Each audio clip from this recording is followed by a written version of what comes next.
যখন পাওয়া গেল একটা গরুর মাংস কোরবানিতে যখন পাওয়া যায় না, সেটা থেকে যে দৃশ্যমান যে চর্বি, মানে অনেক চর্বি তো দেখা যায়, তো সেগুলো যদি আমরা কেটে বাদ দিতে পারি শুরুতে, তাতে কি কিছুটা উপকার আছে? সবচেয়ে বেশি আপনার স্যাচুরেটেড ফ্যাটস হুম। কম্বিনেশন যদি ফ্যাটও বলে থাকেন, তার মধ্যে বিফের মধ্যে সবচেয়ে বেশি দেখা আচ্ছা। যায়। আর যদি আপনি যদি এখন যদি 19-20 যদি আপনি যদি মেজার করতে চান, তার মধ্যে গোটের মধ্যে আপনার একটু কম। আপনারা সবসময় বলেন যে যারা হার্টের রোগী, মানে যাদের করোনারি আর্টারি ডিজিজ আছে বা অন্য কোনো সমস্যা আছে বা কোলেস্ট্রল বেশি, তাদের ক্ষেত্রে আপনারা বলেন যে রেড মিটটা এড়িয়ে চলতে বা কম খেতে, বা যে কোনো একটা বিধিনিষেধ থাকে অল্প মাত্রায় হলেও। আবার আমরা এটাও জানি যে এই রেড মিটে এমন কিছু জিনিস আছে, যেমন উচ্চমাত্রায় আয়রন থাকে, আরো কিছু বিষয় থাকে, যেগুলো একটা বয়সের, বিশেষ করে তরুণ বয়সের বা শিশু কিশোরদের জন্য কিন্তু ভালো, আমরা জানি। তো এই ক্ষেত্রে আসলে আপনি রেড মিটটাকে কিভাবে বিচার করবেন? জি, খুবই সুন্দর প্রশ্ন।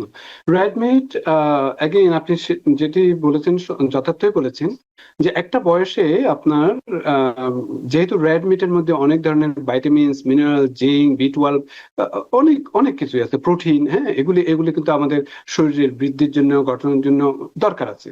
কিন্তু যখন আপনার কোলেস্টেরলটা বেড়ে যাবে শরীরে, তখন আপনারা জানেন এটির মধ্যে অনেক ফ্যাট আছে, এবং এই ফ্যাটটা কিন্তু আপনার চাইবেন না যে আরো ফ্যাট আরো বেড়ে যাক আপনার শরীরে। তো সুতরাং আপনাকে একটু সতর্ক থাকতে হবে। বিশেষ করে যাদের হার্ট ডিজিজ আছে তাদের ক্ষেত্রে অবশ্যই সতর্ক থাকতে হবে। বিশেষ করে যাদের ফ্যামিলিতে হার্ট ডিজিজ আছে তাদের ক্ষেত্রে সতর্ক থাকতে হবে। কিংবা যাদের কোলেস্টেরলের ওষুধ খাচ্ছেন, কোলেস্টেরল বেশি আছে, তাদের ক্ষেত্রে সতর্ক থাকতে হবে। একদম না যে আপনি খেতে পারবেন না, কিন্তু আপনার পোর্শনটা একটু লিমিট করতে হবে। বেশি করে খেতে পারবেন না। আর সপ্তাহে ধরুন আপনি 3 দিন খেতে পারেন, খুব বেশি হলে আপনার 12 থেকে 20 আউন্স খেতে পারেন প্রতিদিন। হয়তো যদি এক পোর্শনে আপনি 3 to 4 আউন্স করে খেলে আপনার 3 দিন মধ্যে আপনার 12 থেকে 20 আউন্সের মধ্যে আপনি সীমাবদ্ধ থাকতে হবে। এর থেকে বেশি খাওয়া উচিত না আর কি। আচ্ছা, আচ্ছা। তার মানে হচ্ছে যে খাওয়া যাবে, সেটার একটা মাত্রা থাকতে হবে।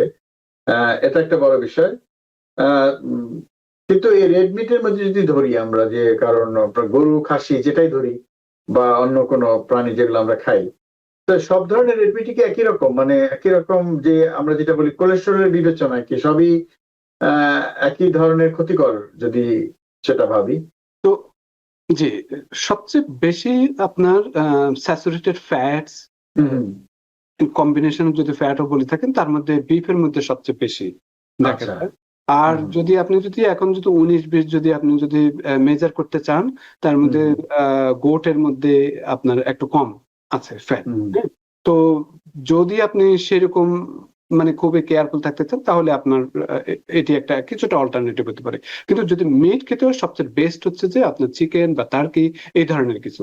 আর যদি রেড মিট, এগুলো তো আর রেড মিট না, চিকেন বা টার্কি সেগুলো অন্য ধরনের। কিন্তু রেড মিটের ক্ষেত্রে আপনার মোটামুটি সবগুলাতেই আপনার ফ্যাট আছে, এবং আপনাকে পোর্শন সাইজ, আপনাকে যে কতদিন খেতে হবে সপ্তাহে, সেগুলোর ব্যাপারে একটু সতর্ক থাকতে হবে। আচ্ছা, তার মানে কি, মানে কোনো হেলথি রেড মিট নেই?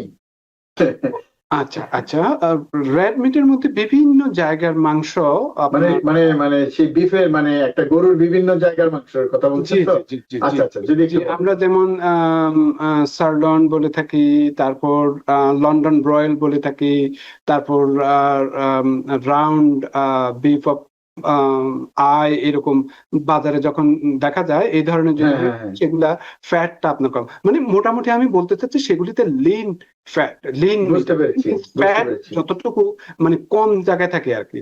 যেমন আপনি যদি এখন কথার কথা আপনি যদি রানের মাংস খেতে যান, কিংবা জানি না গরুর উপরের দিকে যদি মাঝখান ছাড়া যদি দুই পাশে যদি থাকে, সেগুলিতে হ্যাঁ, আপনার হ্যাঁ, ফ্যাট হ্যাঁ। থাকে, তো ওগুলোতে ফ্যাট বেশি হবেই। আর অন্য জায়গার বিভিন্ন অন্য জায়গার যেগুলি আছে সেগুলোতে আপনার কিছুটা ফ্যাট কম থাকে। আচ্ছা, আচ্ছা। তো আমার মনে হয় যে এই ধরনের, মানে আমরা যদি ইন্টারনেটে সার্চ দিই বা গুগলে সার্চ দিই, তাহলে কিন্তু এই ধরনের গরুর কিন্তু ছবি পাওয়া যায়, যে জি বিভিন্ন জি জায়গায় বিভিন্ন কাট দেয়া জি থাকে, তাই না? আবার এবং জি জি তার মধ্যে থেকে কোনটা চর্বি কম সেগুলো আছে আসলে। জি জি তার জি মানে হচ্ছে যে সেই জায়গাগুলোর মাংসতে চর্বি কিছুটা কম থাকে। জি হ্যাঁ, তো এটা একটা বিষয়।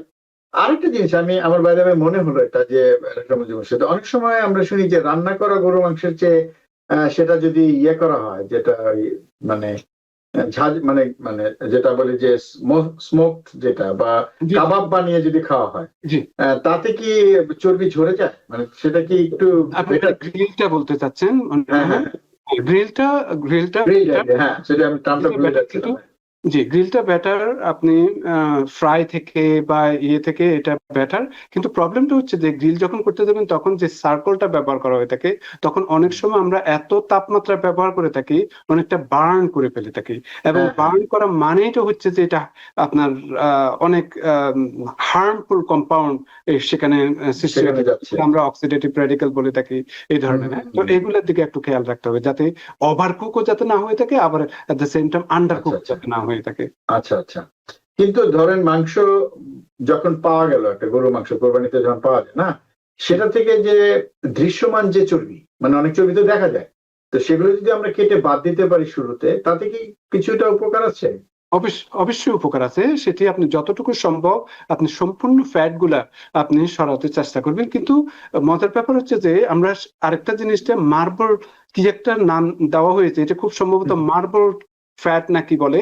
আপনি জি, দেখবেন মাংসের ভিতরে যেমন একটা জিগজ্যাগ জাতীয় ভিতরে আপনার সরু হ্যাঁ হ্যাঁ রাস্তার হ্যাঁ, মতো আপনার ফ্যাট থাকে, মানে যেটা একটা থাকে কোনো একটা, অবস্থাতে আপনি বের করতে পারবেন না। বা তো যায় না, এটাই হচ্ছে যে প্রবলেমেটিক। মানে একটা মোজাইক অ্যাপিয়ারেন্স হয়। জি, মোজাইক এক্সাক্টলি। নিউ ইয়র্ক থেকে সম্প্রচারিত TVN 24 টেলিভিশন বিশ্বজুড়ে বাঙালির কণ্ঠস্বর।